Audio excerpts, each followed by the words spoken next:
Something like that.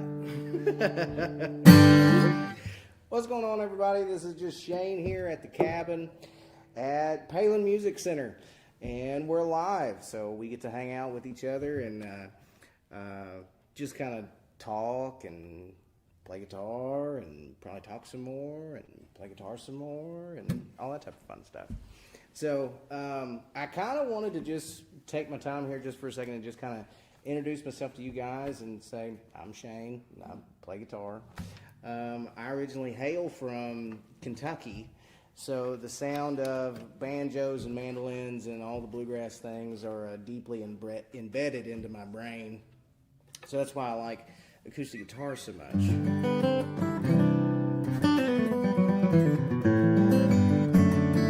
And another thing that you'll find on this is if I have a guitar in my hands, sometimes it's hard for me to concentrate and talk because I like the guitar more than I like hearing myself talk. So there you go.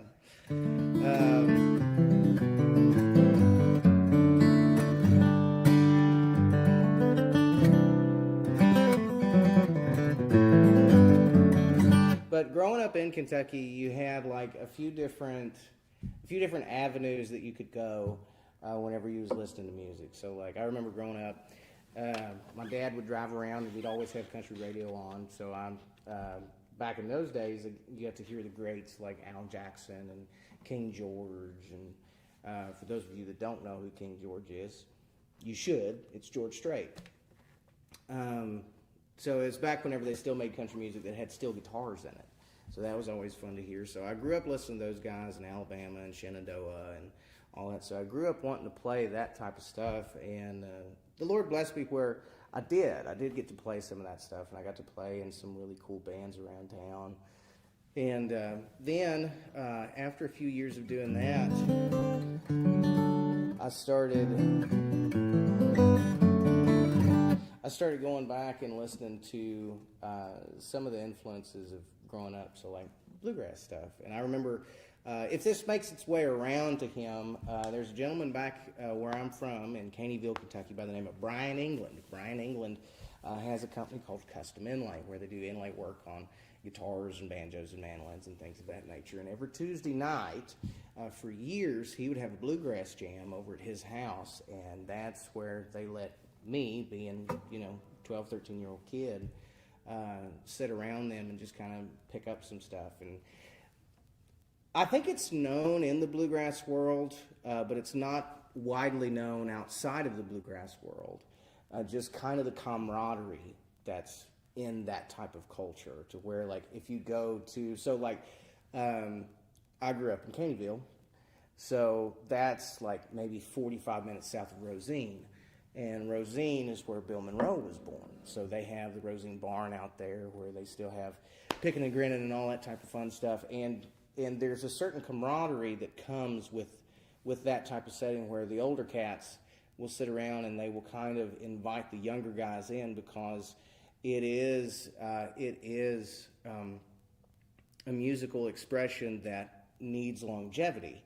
So they encourage younger guys to pick up banjos and fiddles and come around and play. And all that type of stuff. So I grew up around that, and I was blessed to grow up around that, and I'm very honored for that experience because it made me the picker that I am today. So you got to see the older guys look at one another, and whenever they would nod off to the next guy to do the solo, whether it was a banjo player or a dobro player or anything like that. So you got to see that, and you got to see it in real time.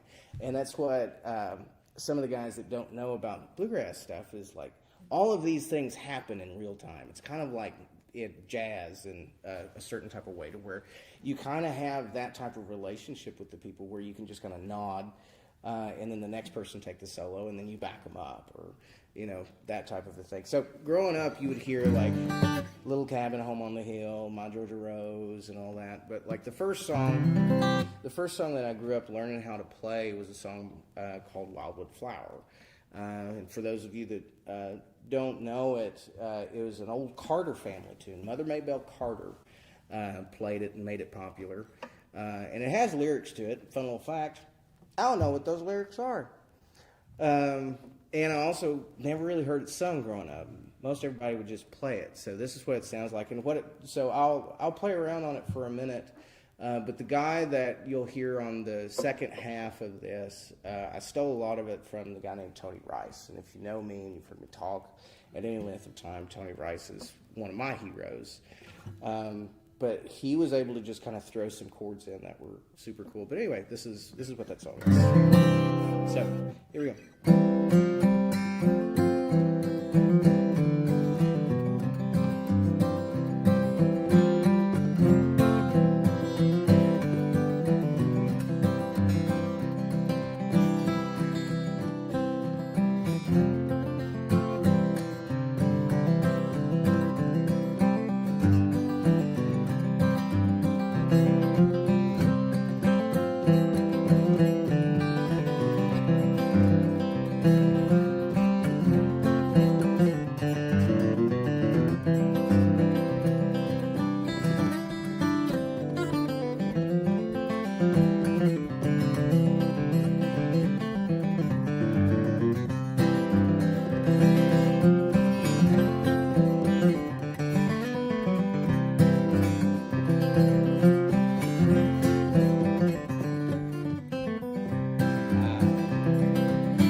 So that's kind of the thing that I would grow up hearing and play around on, and it was encouraged.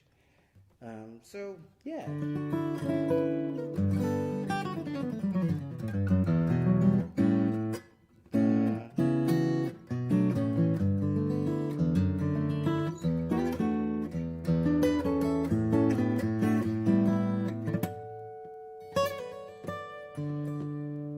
There's another guy that I really like. If y'all ever heard of the guy named Brent Mason. Brent Mason is not a bluegrasser. He's a Telecaster player. But he was the guy that did like anything that came out of the 90s that was 90s country stuff, you would hear him on it. So he played that.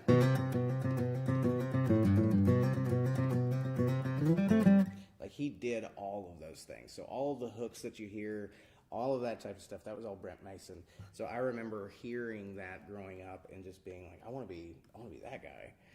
And then there was another guy, and don't worry, there's not going to be like a test or anything like that, or at least I don't know. This is my first live stream by myself. There may be a test. Be prepared. But there was a guy named Don Potter, and Don would play acoustic guitar. Fun fact about him: he played acoustic guitar on the Judds' stuff. So Winona and Naomi Judd. He played like Grandpa and like all of the acoustic stuff that you hear on their records. That was Don. That was what he did. And then he ended up doing worship stuff back in the 90s, but he had, well, and I'll play one of these, and I'll actually kind of refer to a video that my friend Nate White made on this song called Show Me Your Face. So it has this really cool progression to it, but like the chorus does this thing where...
That's just kind of how the song goes. The verses have that,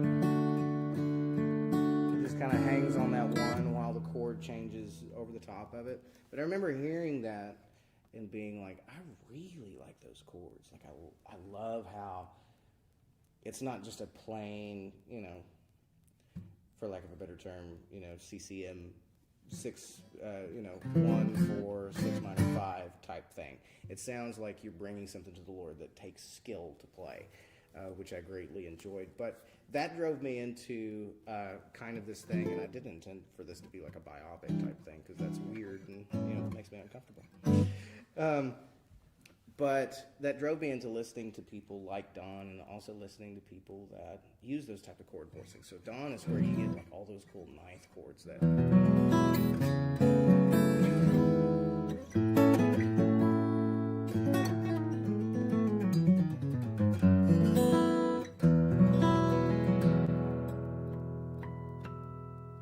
that type of stuff. So like there's another song that comes to mind that I'll play for you guys. Like I said, we're just kind of sitting around talking and playing.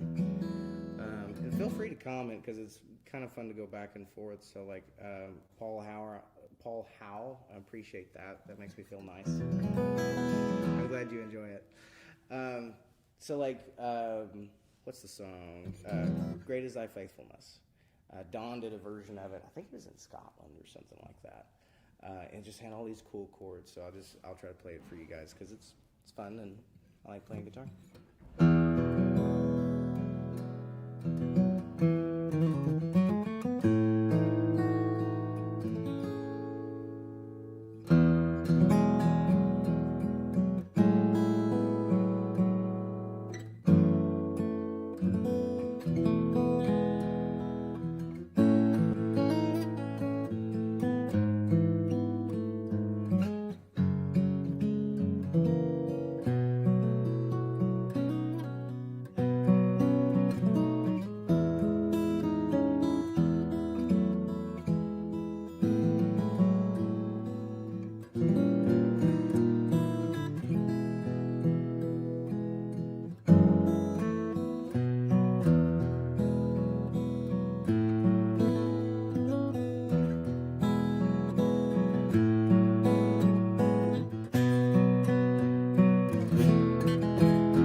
So I listen to guys like that, and I try to, like, it's always important to listen to as many different people as you can, as long as they don't suck. So like, and you try to pull from everybody that you can. So that's one thing that I liked about Tony, is that Tony Rice had this thing to where he knew all the Bill Monroe tunes, he knew all of the, all the things he knew. And then there's a story by, I'm forgetting his name. His first name's Josh. He played mandolin in the Tony Rice unit back in the 2000s. Josh Williams, that was his name, Josh Williams. He told a story about getting hired by Tony to play mandolin in the Tony Rice unit. And Josh is a guitar player that also plays mandolin, and he's great at both, and he's also a good singer. But he was terrified because Tony Rice is his hero. So he goes in and he goes to do this gig, and he's talking to Tony, and he was like, "Hey, do you think we'll get to rehearse or anything like that?" And Tony was notorious for not wanting to rehearse or do anything like that. And he was like, I think we should rehearse. I think it'd be good. Truth be told, he said he was scared to death that Tony was going to do Manzanita, and which, if you know Tony, that was like a very intricate mandolin tune in D minor. It sounded really spicy. But so he was like, "We'll go ahead and sure, we'll get together like before the show or something like that." So he said it was him. I think Jerry Douglas was playing dobro. I can't remember if there was a banjo player there or not. It may have been J.D. Crowe. But he said, we get there and we get ready to do like the rehearsal thing for the song that we're going to do. And he was like, and they ended up launching into Kind of Blue by Miles Davis. And it's like, you're not going to play that at a bluegrass gig. But just being able to know that style of music and pull from it and utilize it in your own genre and for your own voice, that's something that's just really cool. So it's like, I've always admired Tony for that, and I like Don Potter for being able to like grab all of the cool ninth chords and the extended versions and all of that, and put it into worship stuff. All that's super cool for me. Yeah. Sam, great is thy faithfulness. Nate, thank you for that.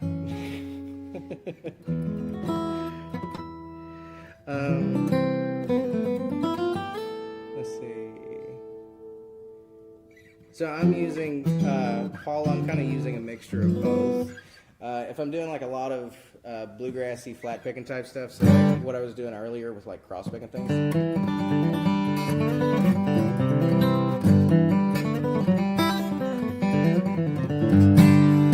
That's just all flat pick stuff. And then for like the prettier things, I'll use these three. Kind of gives more like piano vibes. It's always funny to me, you hear guitar players talk about their playing, and they always want to sound like a different instrument.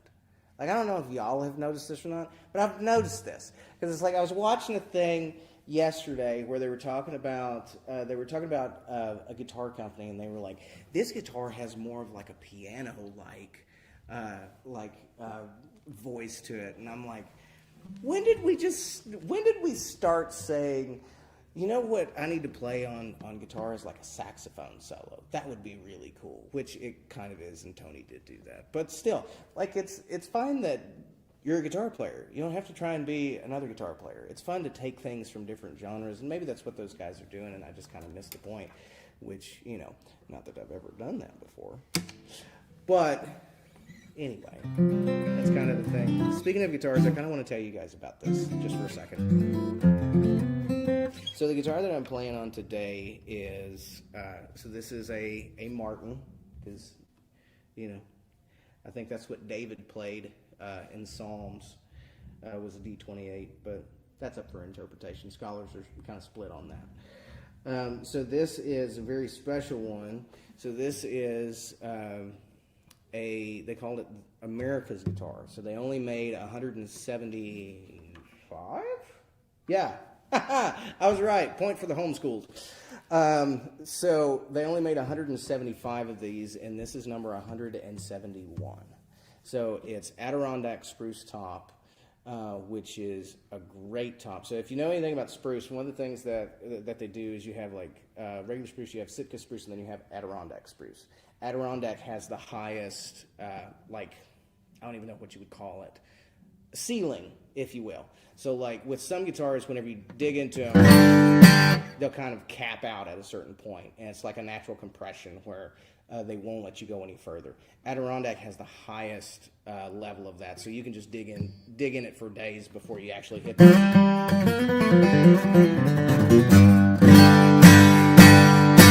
And you can just hear that's... If you could go harder, it would let you go harder. So like that's what's so cool about these guitars. Adirondack spruce top, they've got the traditional herringbone around going the outside of it because, that's what you need to have. And then this is Madagascar rosewood back and sides. Just very, very pretty. And then let's see if I can catch it on the thing. You'll see the binding is not the traditional like Ivoroid or the white style binding. This is Koa that they did around these. So super cool. And the neck has more of like a traditional V type shape to it. Not like a harsh one, but like one that's more pronounced than. So like I have a modern HD28, and my neck is kind of more flatter than this. So this one kind of harkens back to the older days. But yeah.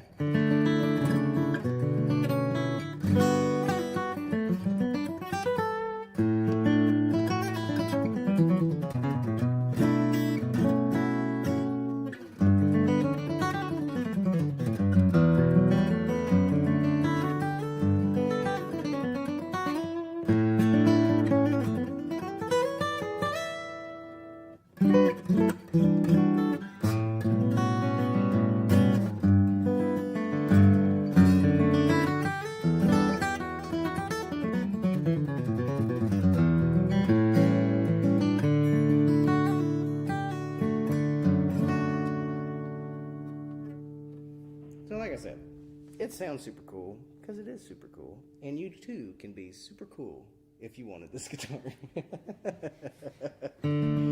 That's my little plug there. You know what I mean? I thought of another one. So I've been messing around with this tune just because it's a neat song. This is an old Keith Whitley tune that Alison Krauss eventually redid, and let's see if I can remember how to play it and make it sound nice for you guys. But this is what we got, okay?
that's when you say nothing at all.